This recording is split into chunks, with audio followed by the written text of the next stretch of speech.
Join me as I invent a new way of making beggar's chicken. The story of Beggar's Chicken stems back to ancient times, when a homeless man stole a chicken, wrapped it in lotus leaves, covered it in mud, and cooked it on a fire. When the dish re-emerged and became popular in the 90s, restaurants started using clay. That's right, pottery clay, for making teapots and expensive chinaware. Do you know how expensive clay is these days? That is not this dish's origin story. So let's invent a new baking vessel made out of newspaper that we can get for free, and we'll make the glue out of cornstarch. First, you need to buy some lotus leaves from the wet market.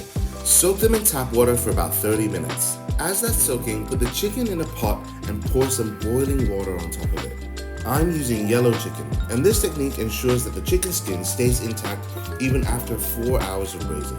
Leave the chicken in the hot water for about 5 minutes, then take it out, clean it off, and then take off the feet, and then take off the excess fat and the butt. The marinade is super simple. Dark soy sauce, light soy sauce, Shaoxing wine, a splash of sesame oil, some white pepper, and you can also add some oyster sauce. Now give that chicken a nice massage. Make sure the cavity gets some of that marinade as well. Now on to the stuffing. I have some wonderful chestnuts that have been de-shelled. To remove the skins, throw the chestnuts into boiling water and steep it for about 10 minutes. Then use a cloth to rub off the skins. We're also going to use some garlic and some leeks, fried bean curd puffs called dao po, and some random leftover pieces of roasted pork. I'm going to jam as much as I can into the cavity, and don't worry if it overflows. The more, the merrier. Throw 3 large sheets of baking paper onto a tray, then 2 lotus leaves that have been soaked in water.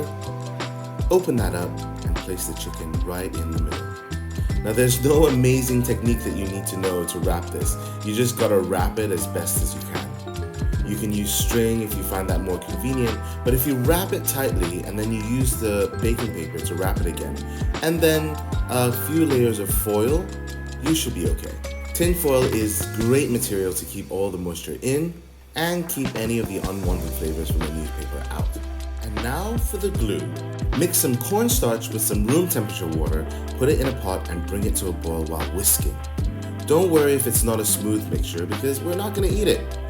Brush it on the foil, then wrap it with some newspaper, brush the newspaper thoroughly, wrap it again, and keep repeating this over and over again for about 10 sheets of paper.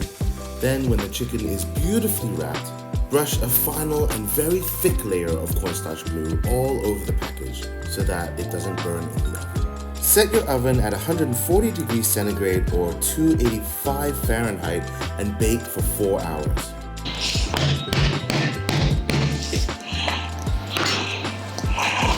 This newspaper baking mache vessel is very, very strong. I suggest you use a saw to open it up. Cut open the newspaper and peel back the layers. Then do the same with the aluminium foil, ever so gently, just to make sure you don't pierce through the final layer of lotus leaves. And here it is. Unwrap your present of super juicy, super succulent chicken that has absorbed all that lotus leaf flavor, ready for you to sink your teeth into. The chicken is super versatile and the flavor pairs well with any types of chili sauce or condiments that you like. But for me, salt and white pepper and its own juices are best.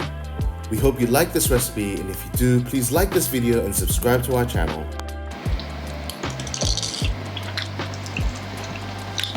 Whoa. And make sure you cook some Chinese food.